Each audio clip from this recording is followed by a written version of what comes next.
Welcome to this exclusive explainer. Have you ever wondered why, no matter how hard you're working right now, getting ahead feels, well, mathematically impossible? Today, we are conducting a true insider financial audit. We're going to pull back the curtain on the high-level macroeconomic mechanics that are literally diluting your savings right out from under you. By tracking the exact flow of government deficits, starting all the way up at the Federal Reserve and flowing straight down to your local grocery store, you're going to understand exactly how the wealthiest individuals navigate this system, and more importantly, how you can too. To really grasp this, we have to start with the sheer scale of the math, because the stakes here are absolutely massive. Looking ahead to 2026, the United States government is projected to collect roughly $5 trillion in tax revenue. And that's everything: payroll taxes, property taxes, corporate taxes, the whole shebang. But here's the catch. They're estimated to spend around $7 trillion. That massive gap leaves us staring down a $2 trillion deficit for a single year. And when any entity decides to spend $2 trillion it simply does not have, we have to ask ourselves a pretty critical question. Make no mistake, this deficit is not just some harmless accounting trick happening behind closed doors in Washington. It's actually a hidden tax. Now, it's not a tax you're going to write a check for to the IRS at the end of the year. Instead, it's a tax you inevitably pay when you're checking out at the grocery store, filling up at the gas pump, or trying to buy a house. It's the slow, steady, mathematical dilution of your purchasing power. But to figure out exactly how this hidden tax is levied against everyday wage earners, we need to look at the incredibly limited options the government actually has to cover that $2 trillion shortfall.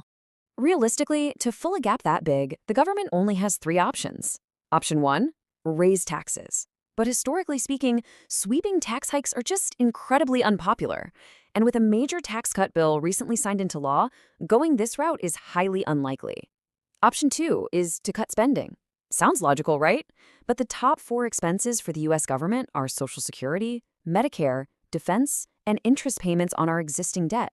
Cutting those means slashing benefits that millions of people rely on, completely disrupting the defense industry, or even triggering a global financial crisis by defaulting on our debt.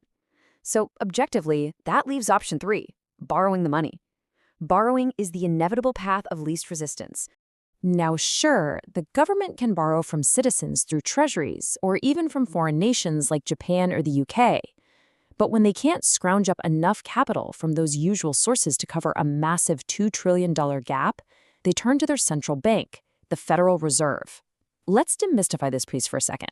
Despite its very official-sounding name, the Federal Reserve Bank is not a traditional bank.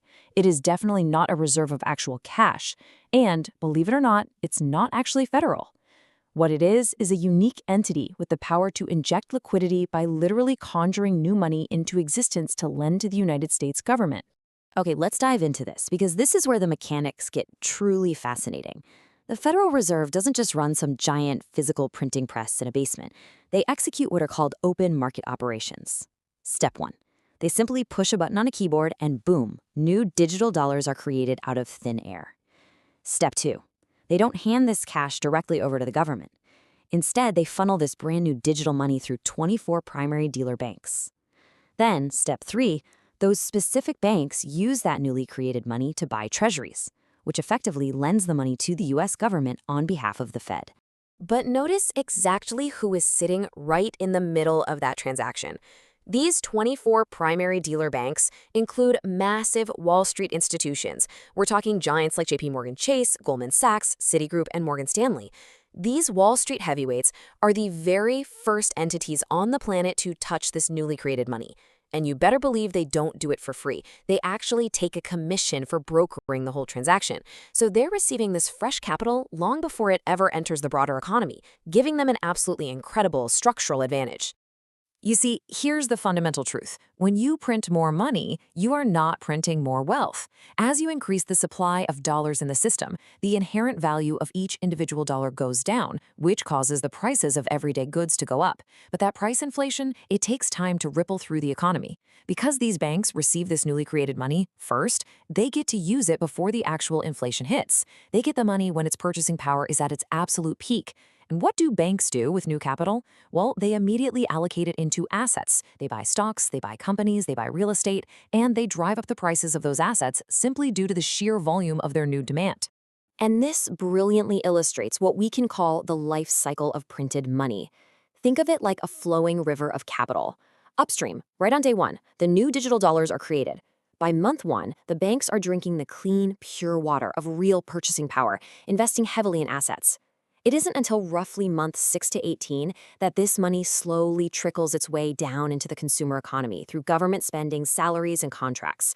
By the time it finally reaches the downstream consumer, the water is entirely diluted. Asset prices have already skyrocketed, and the everyday consumer is left absorbing the sobering reality of higher costs for everything they need. Now, what's really interesting about this slide is the historical proof. If we analyze the market data from 1971 all the way to 2025, we get an undeniable mathematical audit of how the system actually performs. Let's methodically walk through this stark juxtaposition. From 1971 to 2025, the median household income grew from just over $10,000 to around $83,000. That's an 8 times growth multiplier. Hey, sounds pretty great, right? But let's audit the costs. In that same time frame, a new car grew 13 times. 1 year at a public university, that grew 16 times. And the median house went from about $25,000 to over $420,000, a staggering 17 times growth. The cost of everything you fundamentally need to survive vastly outpaced that 8 times growth of your income. But wait, because here is a highly surprising caveat that exposes just how much purchasing power has truly been lost. Back in 1971, that median income of $10,000 was primarily based on a single earner household. To achieve that 8x growth by 2025, it now generally requires a 2-income household. So we literally have twice the workforce per household today, and yet incomes still haven't come close to keeping pace with the explosive costs of housing, education, and transportation. So your real wage purchasing power is actually even weaker than it looks on paper. So the crucial point is this final metric right here. While the cost of living grew 13 to 17 times, the S&P 500, which represents the broader stock market, grew by an astonishing 58 times in that exact same time frame. It went from roughly 100 points to 5,800 points. This mathematically proves, without a shadow of a doubt, exactly who the primary beneficiaries of this money creation system actually are. The newly created money simply doesn't evenly lift wages, it overwhelmingly lifts asset valuations. This creates two vastly distinct outcomes depending entirely on how you participate in the economy. Over on the left, we have the pure wage earner. Because they receive the newly printed money last, their wages constantly trail behind rising prices, meaning they absorb the full brunt of inflation. But on the right, we have the investor. Because all that fresh capital flows into assets first, the investor absorbs the massive growth of wealth. Positioning your capital correctly isn't just some luxury in this macroeconomic cycle. It is a mathematical necessity if you want to defend yourself against the hidden tax. So, objectively speaking, where does this capital reliably flow? Well, if we look back over the last century, despite living through 16 different recessions and enduring 25 market crashes, the data clearly points to 3 historically proven asset classes: stocks, businesses, and real estate. Now, do these markets experience volatility and crashes? Absolutely, for sure. But over the long term, they are the primary vessels that capture newly printed capital. Being an owner of these assets is how you align yourself with the actual structural flow of money. The economic system we've audited today isn't pausing anytime soon.